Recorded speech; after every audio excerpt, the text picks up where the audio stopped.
Je vais vous parler du rôle des professionnels de la réadaptation dans l'équipe de soins palliatifs. Pourquoi parler de réadaptation en soins palliatifs? Si on vous propose la visite d'une ergothérapeute ou d'une physiothérapeute à domicile, ce n'est pas exactement dans la même perspective que lorsqu'on parle de réadaptation à l'hôpital, par exemple. Dans un contexte de soins palliatifs, la réadaptation n'est pas tellement envisagée comme la récupération des fonctions perdues ou le retour au fonctionnement antérieur. On cherche aussi et surtout à maximiser, ou du moins à maintenir les capacités de la personne et à favoriser son autonomie au plan de la mobilité, dans ses soins personnels et dans les activités qui sont importantes pour elle.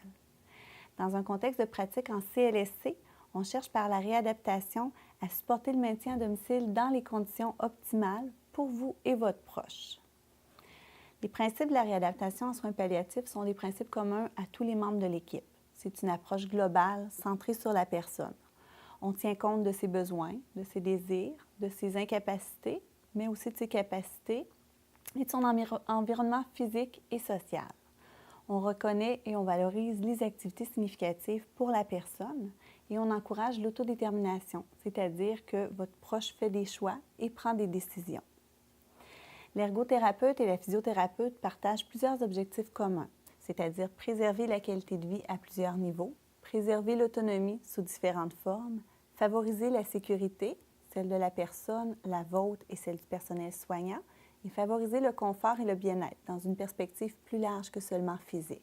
Les interventions en ergothérapie et en physiothérapie auprès de votre proche vont différer selon ses besoins, ses désirs, les difficultés rencontrées, mais également en fonction de son niveau de fonctionnement et du stade de la maladie.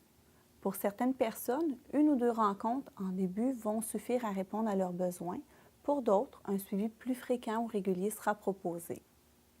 Ça peut être bien quand l'intervention en réadaptation est plus tôt dans le processus, même quand les difficultés ne sont pas majeures, afin de prévenir, de donner de l'information sur les problèmes qui peuvent se présenter et les solutions envisageables. Mais peu importe le moment où on intervient auprès de votre proche, on respecte le rythme de chacun et on s'ajuste tout au long de l'évolution de la situation. Nous avons des champs partagés avec d'autres intervenants de l'équipe, des objectifs communs, mais avec des moyens différents et souvent complémentaires. Lors de la visite à domicile de l'ergothérapeute ou de la physiothérapeute, différentes interventions pourraient vous être proposées. Lors de la première rencontre, ou parfois des premières rencontres si la personne présente de la fatigue, l'ergothérapeute ou la physiothérapeute vont procéder à une évaluation. L'évaluation est une démarche importante pour s'assurer de bien identifier les besoins et de pouvoir y répondre adéquatement, considérant que chaque personne et chaque situation sont uniques. Une partie de l'information est recueillie en lisant le dossier médical et auprès des autres intervenants pour éviter de vous re-questionner sur les mêmes sujets, mais également auprès de votre proche et de vous-même afin d'avoir une vue d'ensemble de la situation actuelle.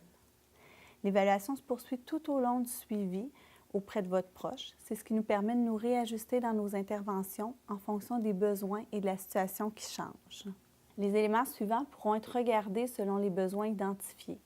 La condition actuelle, comment la personne se sent aujourd'hui, la douleur, la force musculaire, l'équilibre, la résistance à l'effort, la capacité à faire ses transferts, comment on se lève du lit, du fauteuil, de la toilette ou du bain, la capacité au déplacement, la capacité à monter et descendre les escaliers, les habitudes de vie. L'environnement est aussi important à regarder car la personne est unique et se déplace et évolue dans un environnement qui est unique aussi. Parmi les interventions possibles, certaines visent le soutien à l'engagement dans des activités significatives et le maintien des habitudes de vie. Pour ce faire, on identifie les activités porteuses de sens pour votre proche, les éléments importants de sa routine, ce qu'elle désire faire par elle-même dans un contexte d'énergie réduite. On explore les différents moyens de demeurer engagé dans ces activités significatives en adaptant l'environnement, l'activité, la routine de vie ou en renforçant son potentiel. Par exemple, la personne qui aime se rendre dans son atelier au sous-sol pour effectuer de menus travaux pourrait bénéficier de l'installation d'une main courante, d'un entraînement dans l'escalier ou du choix du moment de la journée où elle se sent le plus en forme pour se rendre au sous-sol. Toutes ces interventions visent à permettre à la personne de pouvoir réaliser une activité qui lui est importante. D'autres interventions vont porter sur l'adaptation de l'environnement. Ça peut être sous forme de réaménagement domiciliaire, réaménager une pièce de la maison, déplacer un lit ou un fauteuil ou retirer un tapis par exemple. Ça peut être également par des équipements ou des aides techniques. Donc, en fonction du milieu de vie, nous allons déterminer ensemble quel équipement peut faciliter le quotidien, permettre de continuer à réaliser certaines tâches de manière autonome ou avec le moins d'aide possible et assurer la sécurité de votre proche et la vôtre. Parmi les aides techniques les plus fréquemment utilisées, on retrouve du côté de la salle de bain au niveau de la toilette, le siège de toilette surélevé, le cadre d'appui sécuritaire, la chaise d'aisance. Au niveau du bain, on pense au banc de bain, planche de bain, banc de transfert, barre d'appui. Au salon, on pense au bloc surélévateur, fauteuil autosouleveur. Dans la chambre, ça peut être la poignée de lit, un moniteur de mobilité, un système d'appel, un piquet ou des alaises ou même un lit électrique. Parmi les accessoires de marche, on retrouve la canne, la marchette, le déambulateur, la demi-marche ou la ceinture de marche. Enfin, d'autres aides techniques peuvent s'avérer utiles, que ce soit des coussins spécialisés, une poignée pour l'auto ou des aides fonctionnelles pour les soins personnels comme la pince à long manche ou l'enfile-bas. Quand il est question d'adapter l'environnement, nous pouvons vous aider à réaliser les démarches pour se procurer les aides techniques requises, que ce soit par des prêts par le CLSC pour faire un essai, s'assurer que l'équipement répond à vos besoins, soit par des démarches auprès des assurances privées, des programmes de financement ou d'accès aux équipements ou des fournisseurs privés. Certaines de nos interventions visent le confort, le bien-être. Le bien-être, ce n'est pas seulement physique, mais également moral et psychologique.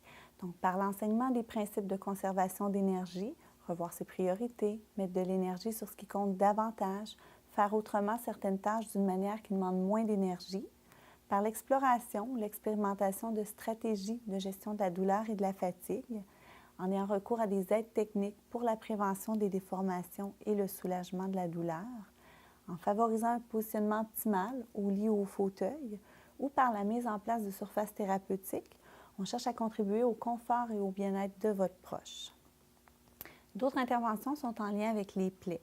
Conjointement avec le personnel infirmier, le médecin et les auxiliaires aux services de santé sociaux s'il y a lieu, on s'assure de prévenir et traiter lorsque possible les plaies de pression.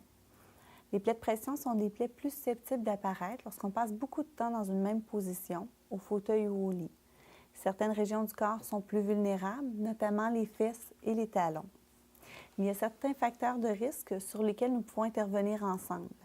Éviter l'humidité, assurer une bonne hygiène des zones à risque, favoriser des méthodes de transfert et de déplacement qui réduisent la friction et le frottement, favoriser certains types de surfaces lorsque la personne est assise ou couchée, des mousses viscoélastiques par exemple, et varier les positions et mobiliser votre proche selon son confort. Ne serait-ce que soulever les fesses ou se pencher un peu sur le côté pour réduire la pression aux fesses lorsque la personne est assise longtemps. Autant que possible, assurer une surveillance régulière des zones à risque parce que c'est plus facile de prévenir que de guérir. À travers toutes nos interventions, il y a toujours une part d'enseignement, de prévention et de recommandation faites auprès de vous et de votre proche, mais aussi parfois auprès des autres intervenants. Ça peut concerner l'utilisation sécuritaire des aides techniques, les principes de conservation d'énergie, de gestion de la douleur et de la fatigue, les techniques de transfert et déplacement, les habitudes de vie, les soins à la personne, la prévention des chutes et la prévention des plaies. Et bien sûr, il sera possible d'effectuer différentes démarches selon les besoins et les critères d'admissibilité aux différents services et programmes, que ce soit pour l'obtention de la vignette de stationnement ou l'accès au transport adapté, des références auprès des autres intervenants ou partenaires du réseau, ou la mise en place de services d'aide à l'hygiène. Concernant les services d'aide à l'hygiène par le personnel auxiliaire du CLSC, ceux-ci peuvent être mis en place afin de favoriser le maintien à domicile et de vous offrir du support dans la prestation des soins à votre proche. Il y a des conditions pour la mise en place de ces services. Certains critères doivent être rencontrés pour être admissibles à ces soins. Des critères relatifs à la personne, à sa perte d'autonomie et à ses besoins, et des critères relatifs à l'environnement physique, des aides techniques déterminées en fonction des capacités de votre proche, qu'elle soit sa sécurité, la vôtre et celle du personnel qui donne les soins. Dans certains contextes, les soins d'hygiène peuvent être donnés au lit ou au lavabo. En résumé, les interventions en réadaptation visent à préserver la qualité de vie, l'autonomie et assurer le confort et la sécurité. Nous cherchons à supporter l'engagement de votre proche dans ce qui est significatif pour elle et lui selon ses capacités. Nous allons également vous offrir du soutien dans les soins que vous lui prodiguez. Nous nous assurons de proposer des interventions qui respectent le rythme, le désir et les choix de votre proche et qui tiennent compte aussi de vos besoins. Enfin, nos interventions sont réalisées en étroite collaboration avec les membres de l'équipe afin de vous accompagner, vous et votre proche, dans la vie jusqu'à la fin.